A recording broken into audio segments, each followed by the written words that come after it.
In this video, we're going to be taking a look at creating an embroidery design here inside Inkscape with the InkStich extension. Both are free, so certainly it's worth experimenting with because it's not going to cost you anything. And once you understand exactly how InkStich interprets artwork that we make in Inkscape, um, I think you'll find that creating embroidery files fairly straightforward and simple, but there is a bit of a learning curve. And just from my experience, the information that's available is a bit scattered. And so what we're trying to do is create real world example logos. And if you watch, 4, 5, 6, 7, 8 projects, I think you'll find that you'll be able to tackle most projects fairly easily. So the first thing that we'll do when we're creating an embroidery design is set our document to be the size of our finished design. So what we're going to do is click here, over here, the little palette over here. We'll come down to document properties and we'll change our document size here. So for simplicity, we're going to switch over to inches. And this particular design, I'm going to say is 2.5 by 2.5. Now, the individual did not actually say how big of a design they were making, but I'm just going to assume it's like for a cap or something like that.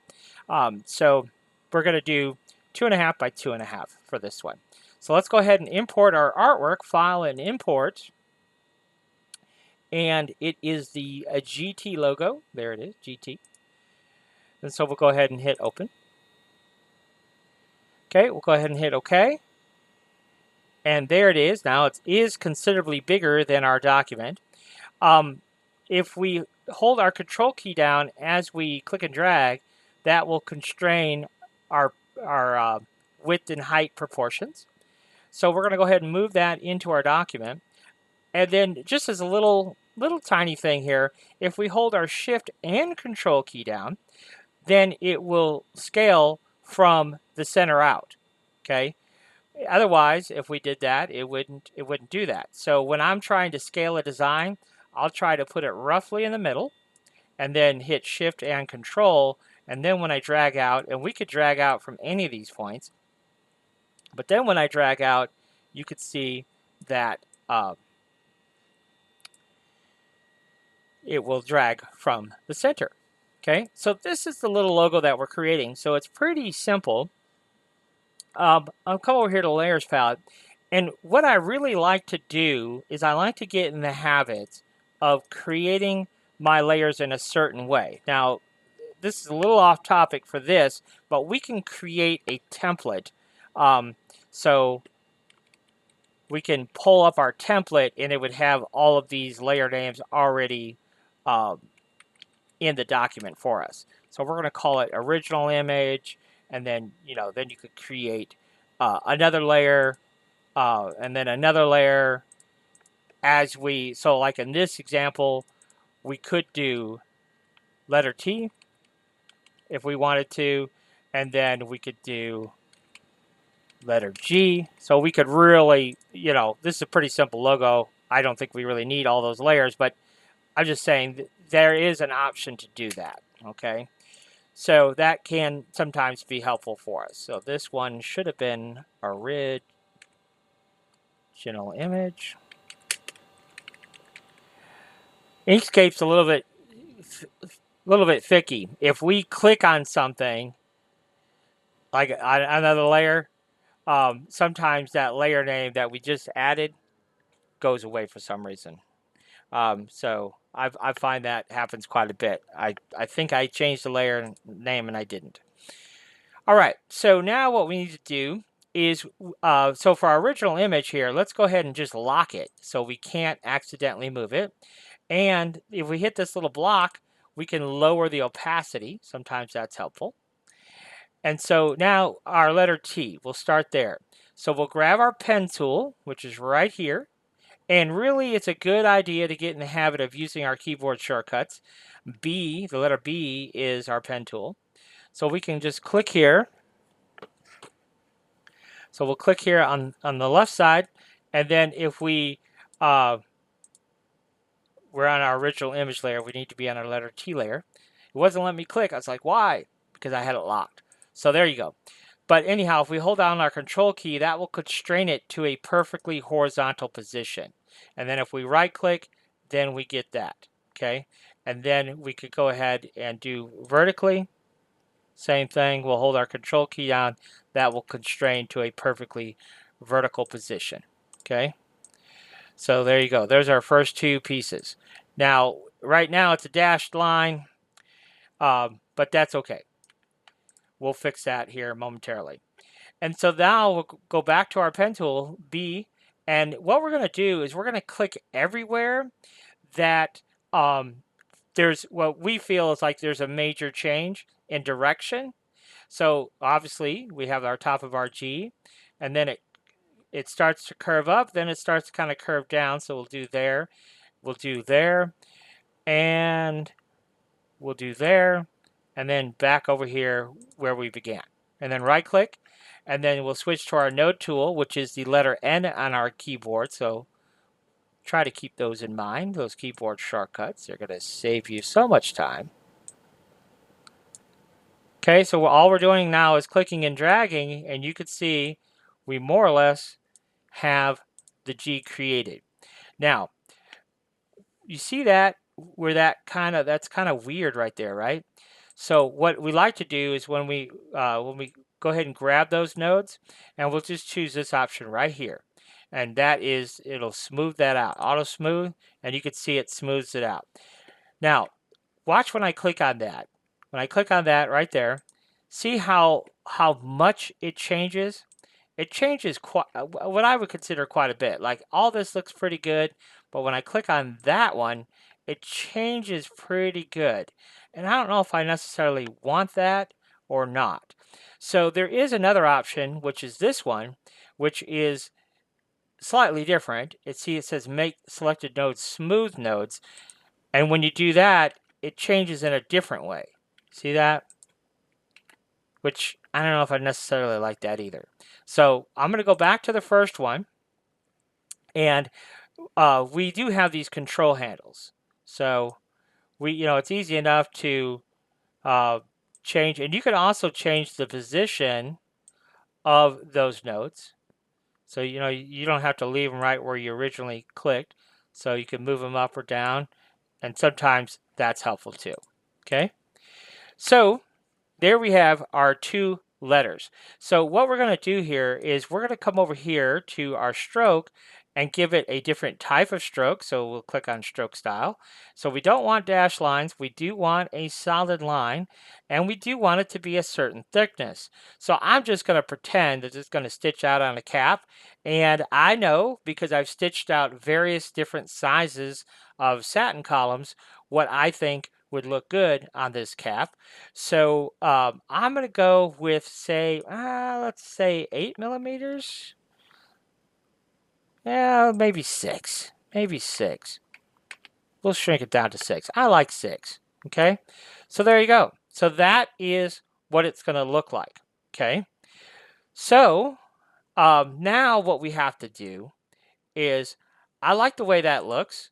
There's some key things we need to look at. You can see there we have some rounded ends to our letter T and so forth, all these pieces.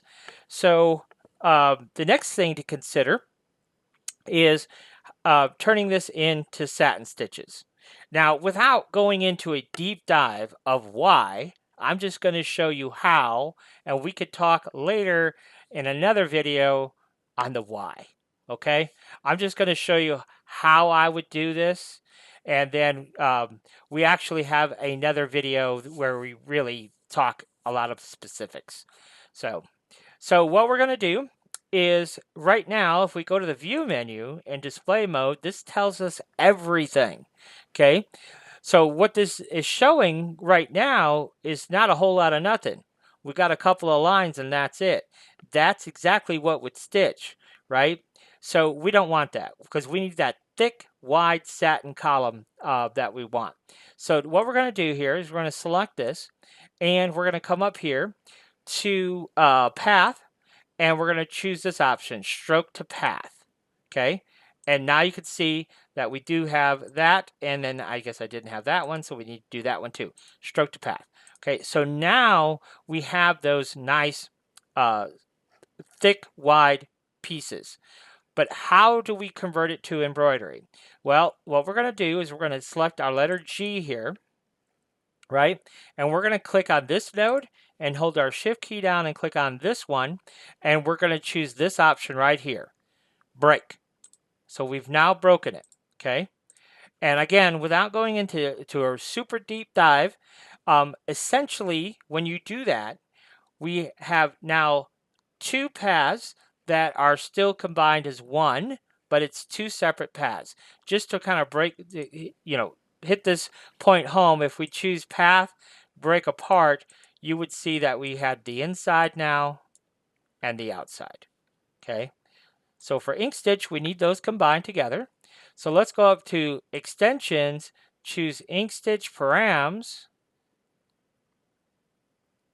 and that's how we define satin columns. So, but right now you can see there's no options here to define a satin column, and that's because these objects have a fill color. So we're going to left click here, no fill color, but we do need a stroke. Okay, and then if we go to InkStitch Params, then we can define our satin column. So we just say, hey, no, we don't want running stitches. And it will kind of automatically create our satin column. And you say, well, what's that? That doesn't look good. And no, you're right. It doesn't look good. But we haven't quite given InkStitch all the information it needs. So let's just close that out. So what we need to do, let's go back into display mode normal. What we need to do is tell InkStitch where we want some rungs. So our rungs will define our stitch angles. So we just click our pen tool and we're just coming in here like so. These are rungs, and when you get used to it, you'll know how many rungs you need to add and so forth. Now you say, well, geez, those are huge, and they are. But simple enough, we're just going to select these and come back over here to stroke, and we'll just give them a 1 millimeter stroke. And now we've got them under control there. So there you go. So, but now what we need to do is we need to come back over here to our layers palette. What we need to do is we need to select all of these pieces. Okay. Not just some of them. We need to select all of them. So, so we'll select that one and that one and that one and that one and that one. And then finally our G, and combine those all together. And now when we go up to InkStitch Params,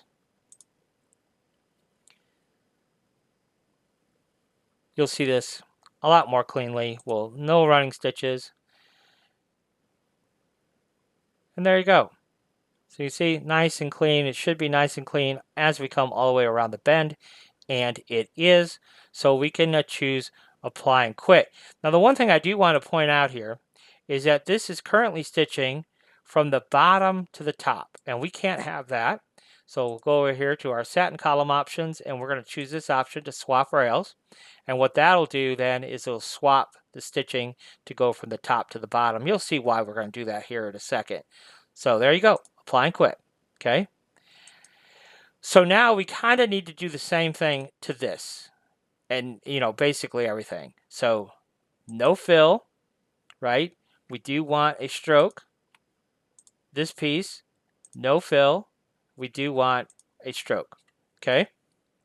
So again, we'll double click on here. We're going to click on this node, shift click on this one, and we're going to choose this break apart option. And then this one here, we're going to do the same thing. We're going to click on that node, hold our shift key down, click on that one, break apart. And now we could select both of these pieces, and we can apply some params to both of them at one time. So you can assign params to multiple pieces at once. Now, in this particular case, we don't have to add rungs. We shouldn't have to add rungs, but now it does actually look like we do. Because look, it gave us a little funkiness there, and where here it did not. So we don't need to add rungs necessarily to the top part of our T, but clearly we do need, or excuse me, the vertical piece, but we do need to add rungs to the horizontal piece. So let's go ahead and do that. So we'll just hit B for our pen tool. It wants us to add rungs. I don't know why, but hey, we'll add them. It's okay. We'll combine those two pieces, and then we'll go back into params. And now it should, because we added those rungs, it should give us a nice satin stitch. So there's our vertical piece. And it still did not do what was expected here on the horizontal piece. And sometimes that's indicative of an issue. So let's look at this. So let's go ahead and delete that. We'll delete the rungs because obviously that didn't help us. And I do see a problem. And this is where it's real helpful for us to know a little bit about Inkscape, because I do instantly see a problem. And you notice that this was the issue right here. It gave us funniness. But look here. See that right there? That icon is different than these, right? So that's telling me something is amiss here. What's amiss? Well, it's broken apart there. And it shouldn't be. This should not be broken apart. And it is. So we're going to go ahead and select those. So we just do a little selection around that. And click on this right here to join. And now, if we look at it, now you can see that that icon is different than those, but it's also different than this. And so what that's telling me is there's different things going on there. If I hold down my control key and click on that icon, you can see now those all look the same. Well, what's happening here? Well, the reason that this is happening is because it's a different type of node, okay?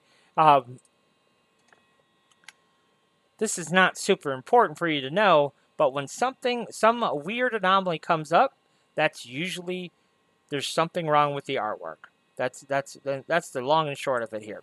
So if we come back in here to InkStitch here and choose params, we'll turn off. Oh, it's going to go straight to our satin columns. Okay. And there you go. So now everything is stitching properly. So we'll choose apply and quit. Sadly, we're not done. So we're going to go to InkStitch, Visualize, and Simulator, and we're going to take a look at how this design actually stitches out. So you can see the top part of our T stitches, and then the G is stitching on top of the T, and then the horizontal piece is stitching. But look at here, if we click on jump stitches, whoa, what's happening here? So first of all, our G is stitching, or the vertical part of our T, and then it's jumping up to the top part of our G, and then it's jumping from the bottom part of our G up to the top part of our T, and finishing off. Well, that is not going to work. So there's several issues at play here. When InkStitch stitches a design, it starts from the bottom and works its way to the top of the layer stack. So the very first thing that we want to stitch has to be at the bottom. Well, what's the very first thing we want to stitch?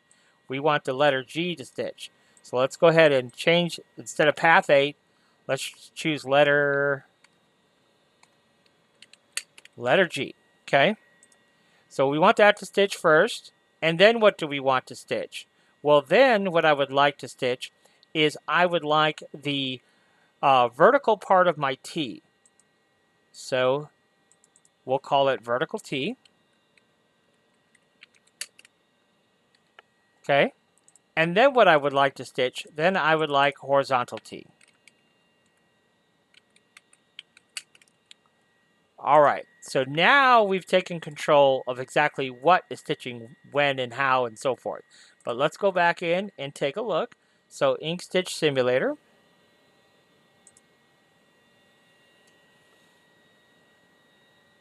And there's the top part of the G, and then the vertical part of the T, and then the horizontal part of the T.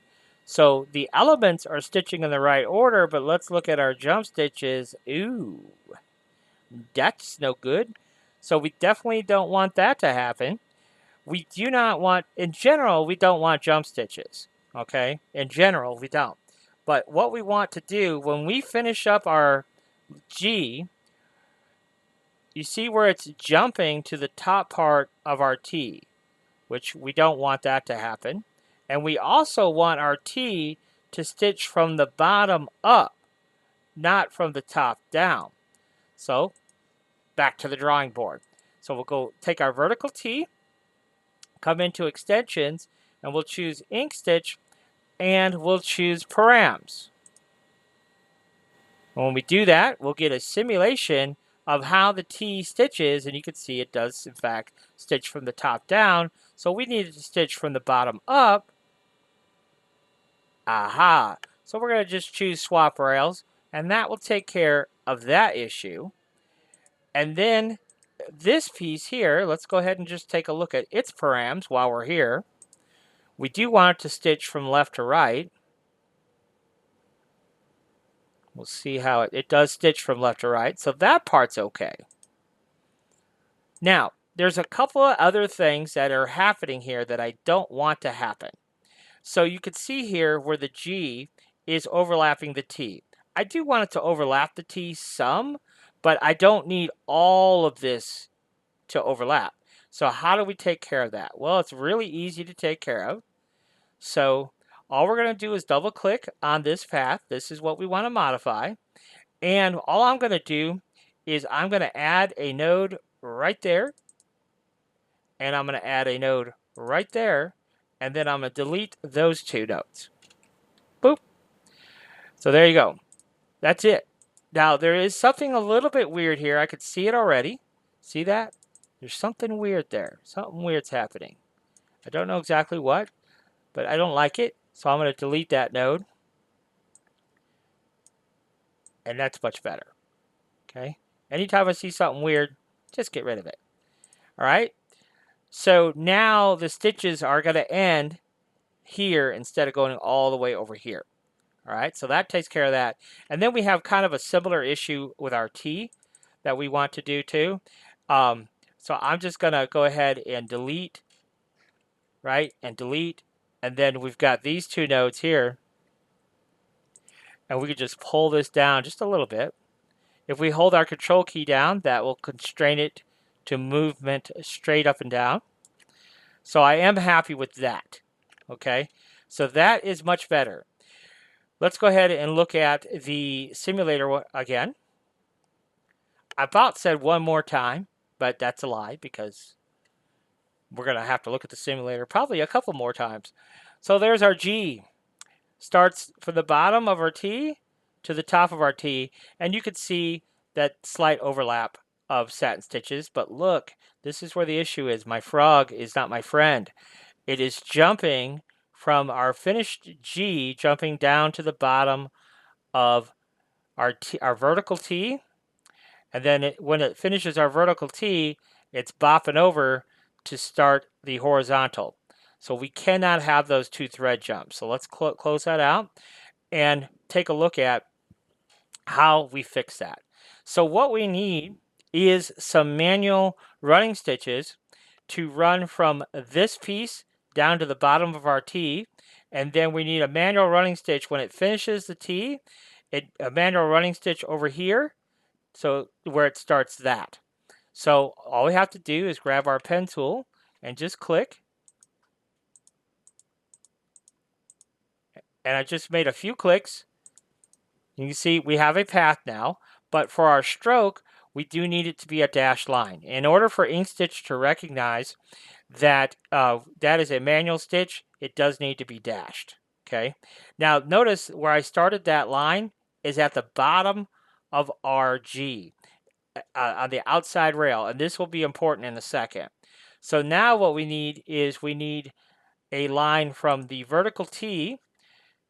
We need a line over,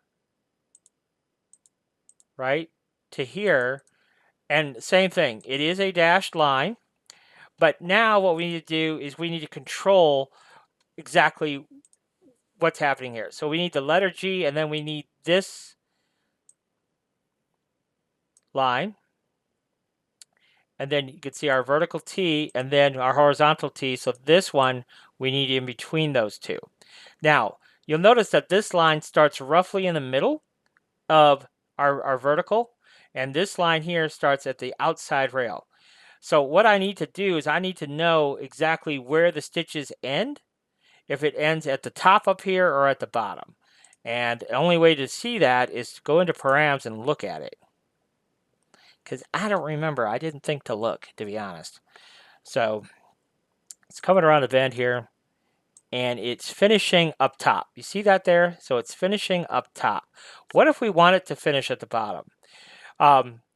It doesn't really matter necessarily, except that that manual stitch that we added starts at the bottom, not at the top. So how do we go about doing that? Well, we already have swap rail selected, so we just need to reverse the first rail, choose that option, and you can see when we do that, it's stitching in the opposite direction, so we can't have that. Let's reverse the second rail. And so it is going to stop, start at the top and come around the bottom like it originally did, but the only difference being is you'll see it here. It's still, I see that. Okay, so it's still stopping at the top. So let's go and reverse the first rail, yes, but we don't want to choose swap rails. So it's going to start up top, and this time it should finish at the bottom. Devil's in the details. And there you go. It is stopping at the bottom. There's the cursor right there. So then it's going to stop at the bottom, and then it's going to take our manual stitch down here. We already know that this is stitching from the bottom up, and we do know that it's starting at the center, the very point. So we do know that our manual stitch is in the proper space here. What I don't know is I don't know if this ends on the left or the right. I don't know. So back into params here, and we'll see which side the vertical T ends on. We'll just skip ahead here. And it is ending on the right. So I think that works. So we'll go ahead and close that out, because this manual stitch, we can just kind of move over here. There we go. And we do know that the horizontal is starting right from that point. So now let's go up to extensions, InkStitch, and let's go ahead and look at the simulator. And you'll see more clearly what's going to happen here. That running stitch down, come up and over, and there you go. And if we look here at our design info, you can see that there are in fact no jumps, no trims, no stops. Isn't that awesome? So there you go. Now, up here, you see how these satin stitches kind of go vertically like that? I'm not, you see down here, they're a little bit better looking than they are up here. I'm going to be picky because, and the reason that's happening is look at that rung. See that rung? It's perfectly up, straight up and down. So now, if we go back in and take a look at that, I didn't really consider that when I made that rung, that I shouldn't have it straight up and down like that. But now when we go and look at that, you'll see that those are looking a lot better. Yeah, it's just it's a tiny little thing, a tiny little adjustment, but sometimes those tiny little adjustments are what it's all about. So yeah, that's perfect. That's going to work out just great. Did I accidentally? No. I thought I accidentally closed out the design. But no, so there you go. So this is all exactly the way we want it. So let's go ahead and hit File and choose Save As. Now, the first time that you save it, we're going to call it the GT logo. We are saving it in the native InkScape SVG format. So we'll hit Save. Now, we could go ahead and save it to our embroidery file. So we'll hit File, Save As, and then depending on what embroidery machine you have will depend on what options we choose. But for me, I use a Brother PR600, so we're going to go with the PES format and hit Save. And then I just want to show you what that looks like. There's another program that I use. It's called My Editor. So I'm just going to go ahead and open this up. It's a free software, but the reason I like this software is because of the simulated view it gives us. To me, it's a little bit better of a simulated view than we get out of InkStitch. But there you go. That's exactly how it would stitch out. Put it on your ball cap or golf bag or whatever. Like I said, I don't know what the purpose of it was, but pretty straightforward little design and pretty easy to get the results that we want to get, even for a basic beginner project. So I hope you learned a little something, and thanks for watching.